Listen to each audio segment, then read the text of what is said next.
आज हम सीखेंगे खाना खाने की सुन्नतें। खाना बिस्मिल्लाह पढ़ के खाना सुन्नत है। दाएं हाथ से खाना खाना सुन्नत है। अपने आगे से खाना सुन्नत है। सब घर वालों के साथ मिलकर खाना सुन्नत है।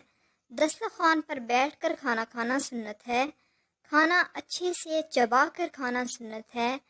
खाने में ऐब ना निकालना सुन्नत है। और खाना ख़त्म होने पर खाना ख़त्म होने की दुआ पढ़ना सुन्नत है।